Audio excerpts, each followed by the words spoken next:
Hey everybody, Mark from Overlanding Forward. Hope you're doing well. Do you think you need to be spending 70 grand on a new Defender or a Land Cruiser to go overlanding? Let's break down what real people really need and what it could potentially cost to build a rig, something like this, for less than half of that.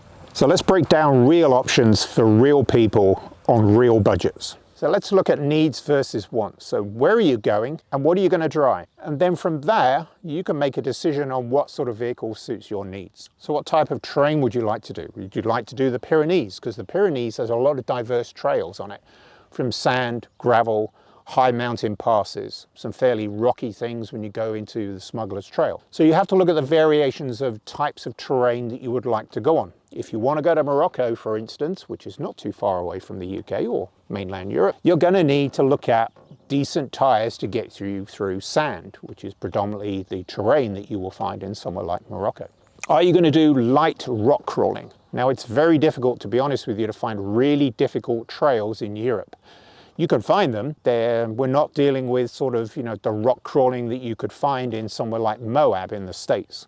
You're really going to have to look at difficult trails if you want to do rock crawling. But if that is what you want to do, you're going to have to build a truck that will handle those types of terrains. So be it forest trails, sand trails, things that you come across, mud, gravel. But if rock crawling, that's probably not the purpose of what this video is about. So let's get this out of the way right away. I drive a Range Rover L322. This is a 15-year-old vehicle. Some people, plenty of people, will go onto my YouTube channel and they will just poke fun at it. I don't care.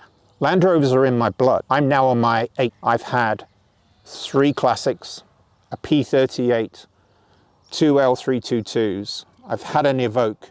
Oh, and I also had a long wheelbase classic, which was the mule vehicle before the P38 came out. So it was the extended long wheelbase classic with the air suspension on it. I've also had many series vehicles. When I lived in the States, I would pull Series 2As, Series 3s out of junkyards or out of fields. So I've had a whole bunch of those. I've built up a Series 3 from 8 other series vehicles.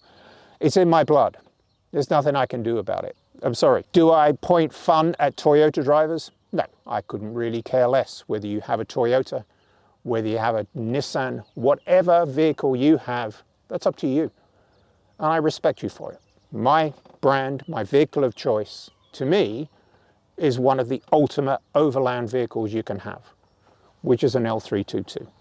It is the pinnacle of Range Rover before it went in a direction that most people couldn't afford, or you can't really off-road them, the L405 and especially the new one, as beautiful as they look, woefully impractical for taking it over off-road, despite its heritage. I would not want to take that vehicle off-road. The most important thing that I can part my 25 odd years of experience of doing this type of travel, it used to be called off-road, it's now called overland, and we have to be careful that we don't pay our overland tax on things because it's got the word overland on it. You need to build smart, but you need to have a plan. And so the piece of advice I can give anyone that is new to this type of travel is don't copy people. Don't follow influencers and copy what they have on their vehicles. You will end up wasting money, buying stuff you don't need, buying stuff you'll never use, and probably having to put it on eBay and flog it and wondering why the missus is barking at you because you bought that and you never used it. So building smart is probably the way to go. You choose the base vehicle that you want. This is mine. You could get a Discovery 3, excellent vehicles. A Discovery 4, just as good. Discovery 5s, yeah, not so sure. But you could go find one of the old Land Cruisers. There's plenty of vehicles. You could even get a Jimny if that is what suits your needs. So building first, the most important thing you can do when you build first is look at the foundation of the vehicle. Make sure it's roadworthy. Make sure the suspension is up to the type of travel you need to do. So the first thing I'd recommend when you choose a vehicle that you would like to use for this form of travel is to start building a good, reliable vehicle. So go through it. Make sure it's reliable by checking the brakes, the suspension. So with these vehicles run on air suspension. Make sure the bags are in good working order. All of the things you need to do before you embark on trip. make sure the vehicle is reliable. There is no way anyone could anticipate something going wrong with a vehicle. Any vehicle is going to break, but they're more likely to break if you don't have really good reliability, and that comes with maintenance.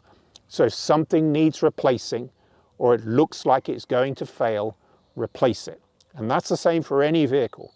A lot of the reasons why these things have such a poor rap is because people buy them, underestimate the cost of fixing them, bodge them, use substandard parts, and then complain on the internet why they break. If you are proactive in your maintenance, oil, filters, good quality fluids, a more aggressive maintenance schedule, and fixing things when it looks like they're going to break, the chances of you having a more reliable vehicle than one that will break out on the trail and you trashing the brand is more down to you and not the vehicle. And actually, it was the very first thing I did on this vehicle is ditch the road tires and put a good solid set of all-terrain tires on your vehicle.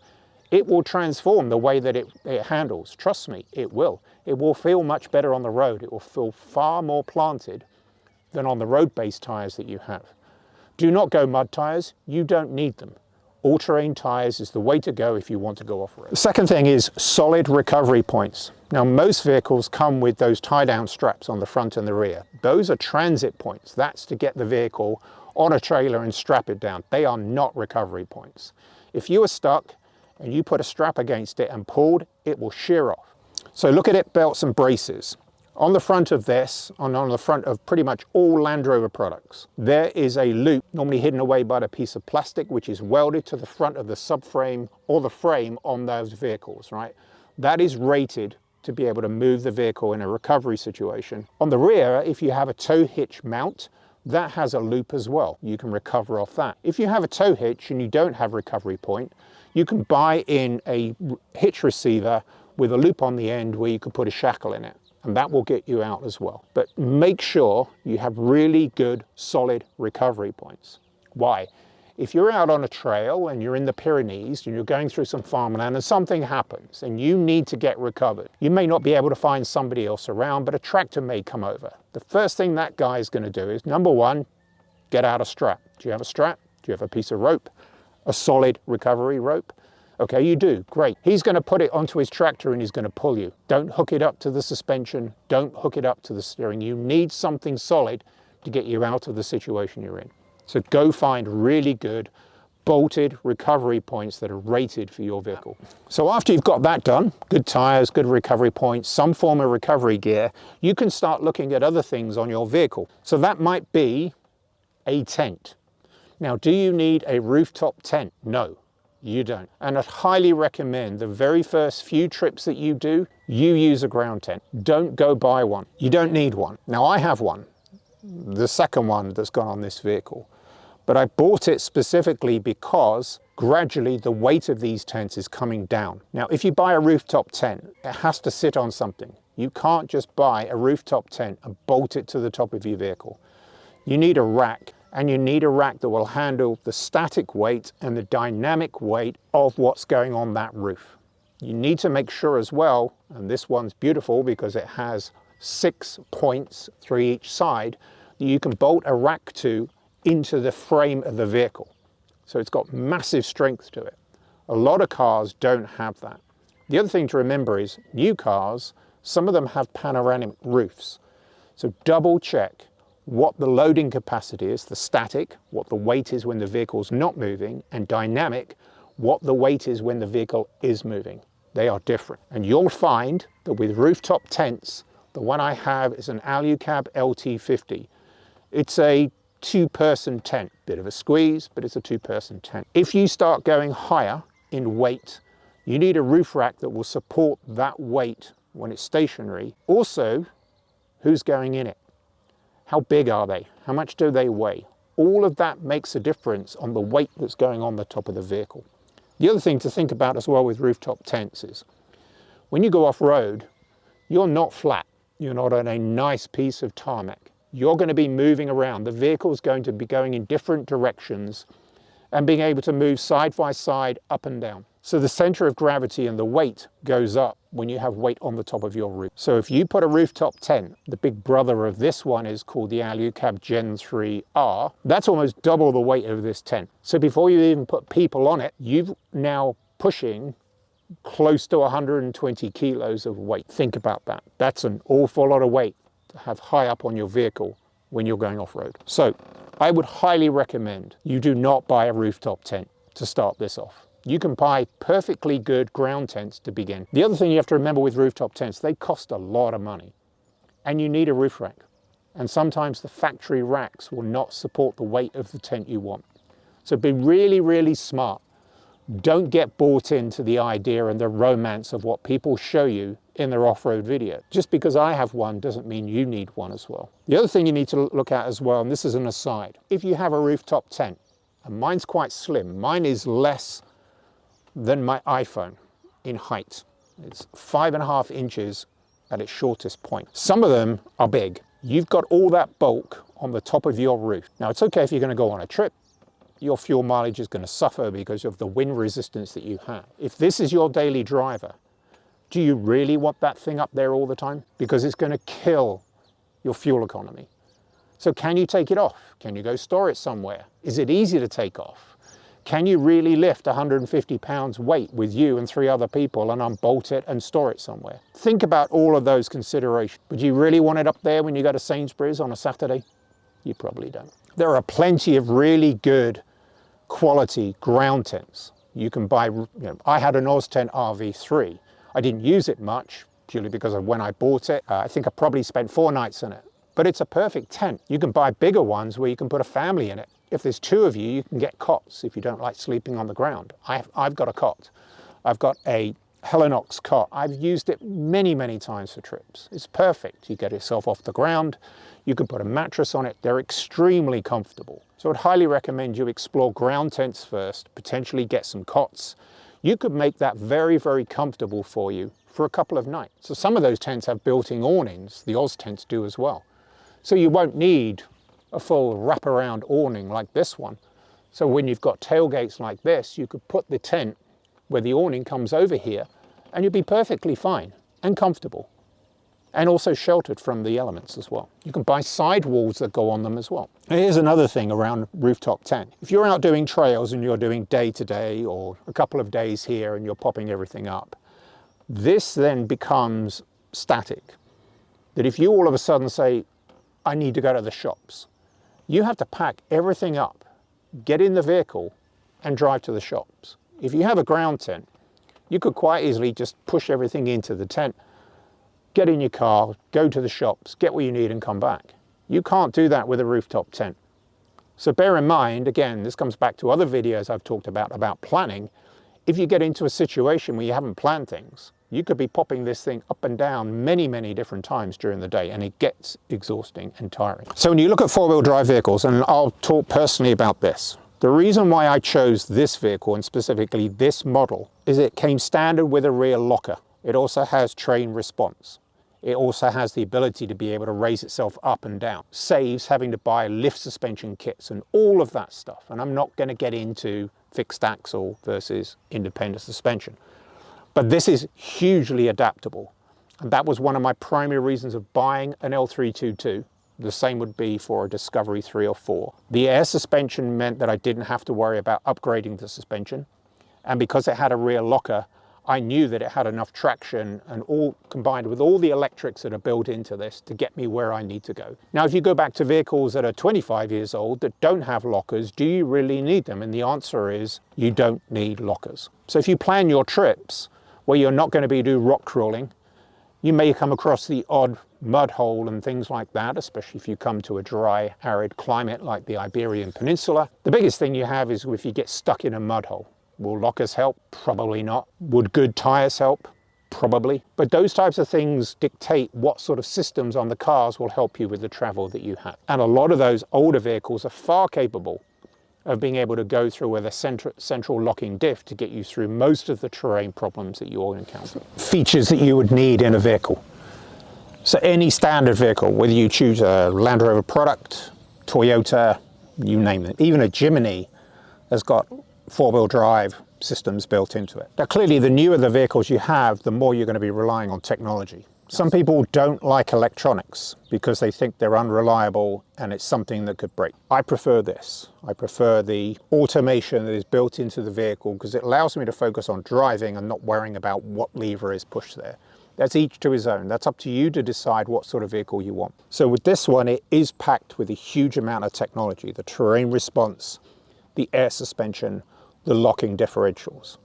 That is my preference. Your preference could be something different. You might need a lever to shift the thing into four-wheel drive. You might need a lever to shift it the diff locking. You decide what you need, but you definitely need the ability to get a low-range box on one of these.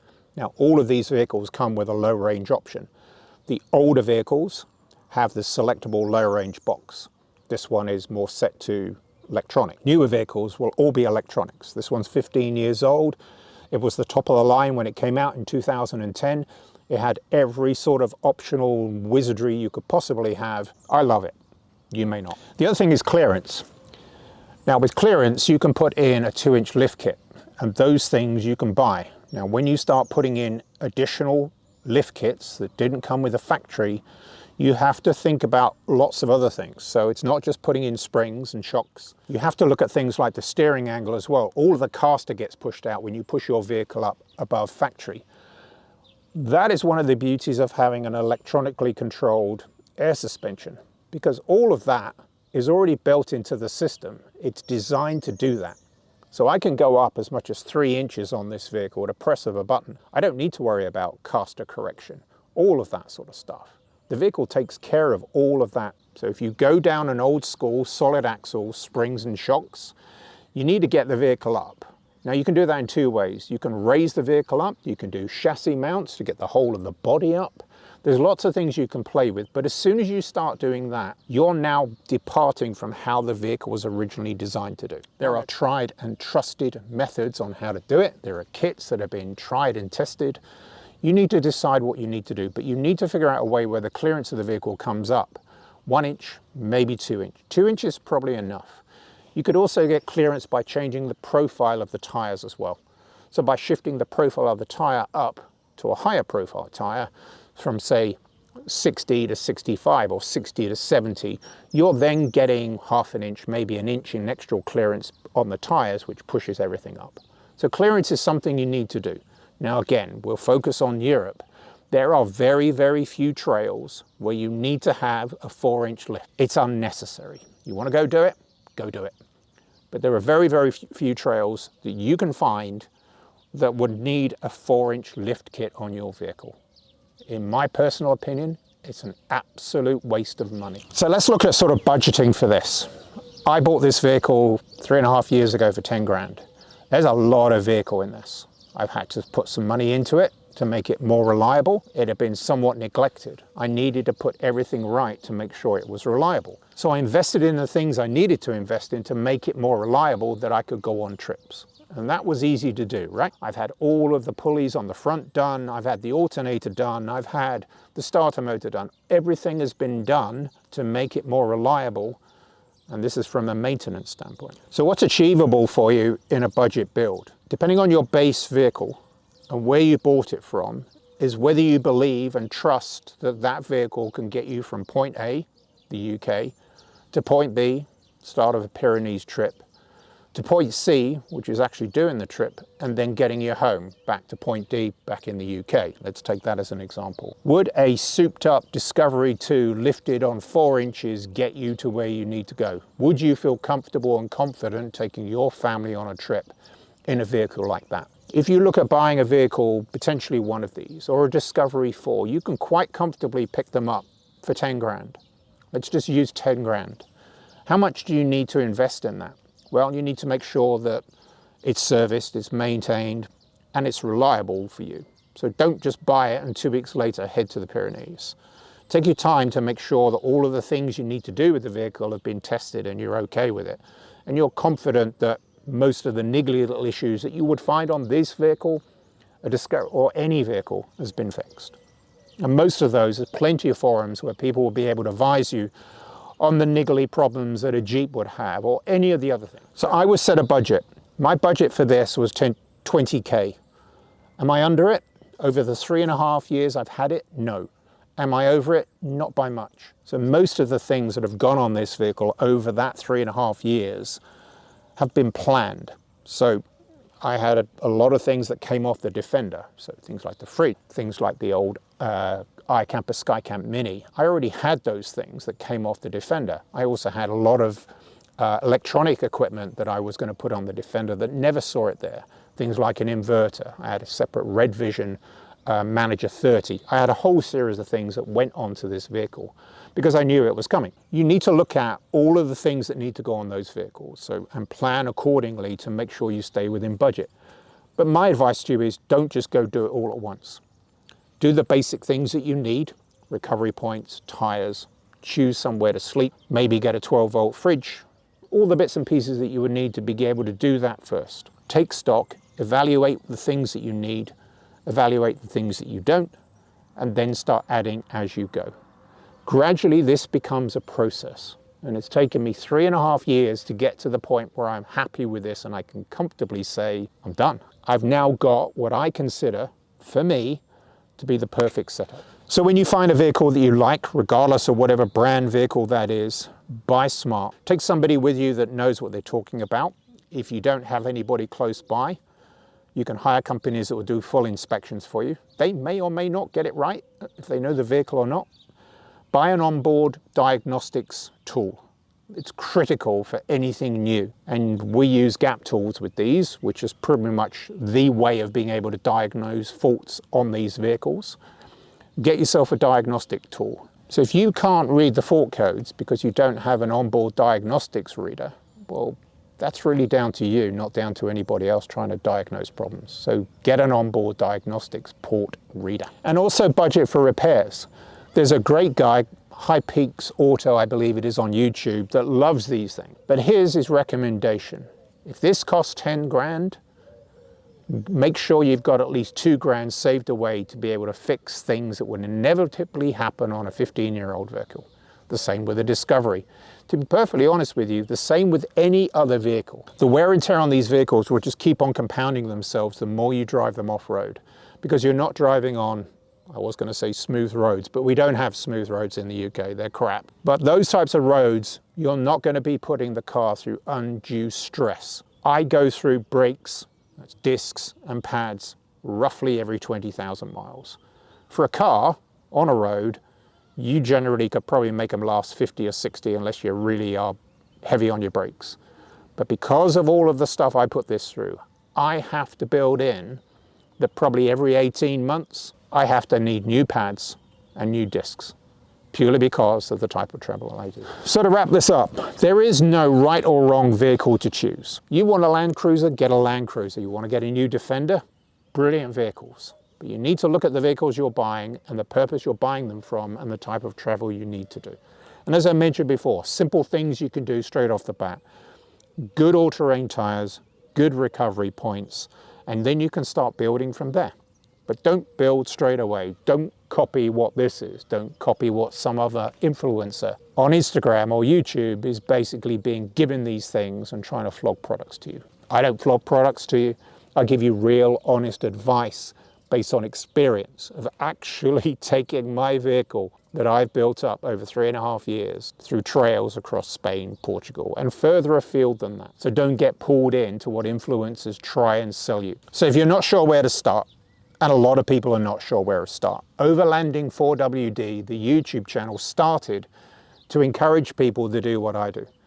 And if I can think of one thing that has been a common thread in the 4 years I've had my YouTube channel is, I'd love to do that, but I don't know how to get started. I'd love to do that, but I'm scared I'm going to have a breakdown. I'd love to do that, but I got no idea what I'm doing. So if that is you, and there are thousands of people who have contacted me in the 4 years I've been doing this, who have said exactly the same thing. Mark, can you help me here? Mark, can you show me the routes I need to take? Mark, how do I even get to Spain? So, not sure where to start? Head over to overlanding4wd.co.uk. There's a whole series of packages that I've got up there. We can do consults, I can build trips for you, I can help you with looking at rigs, how to build them out, what potentially could work for you, whole series of things like that. Go ahead and have a look at it. I do checklists as well, vehicle checklists, gear checklists that you can download for free. So that's what this website was set up to do. And that's why I'm doing these videos, is to encourage you that it's quite simple to do, but most people need help. And I'm here to offer you that help. The 25 years of experience that I've done, I'm now on vehicle build number 4. I love building vehicles. I'm not going to build any more because I think I've got the perfect vehicle for my needs. But I'm here to help you. And there is no such thing as a stupid question when it comes to things like this. If you're considering doing it and you want to talk to me, then go to the website. You can book a consult with me. I'm more than happy to talk to you. I'm looking at other checklists as we go forward as well. If you want to start filling out an information checklist, I'm thinking of doing this type of travel, this type of vehicle, what do you recommend? I'm there to help as well. So I hope this video has been useful for you, choosing the right overland vehicle. And hopefully you won't be breaking your bank account by choosing the wrong one. But if you need help, overlanding4wd.co.uk. Link in the description. So don't forget to like the video if you like the video. If you must, go ahead and do it. Don't forget to subscribe, hit the bell button. If you want more information being sent to you through an email, go over to Overlanding Forward. There's an email sign-up sheet. I won't spam you, but every week or so you'll get more information. Over there on the website, I'm doing weekly blogs now, all different types of topics. Go have a look at the blogs. The build is up there, detailed descriptions of everything that is on this vehicle with links where it's possibly there. Thank you very much. I'll see you on the next one. Cheers.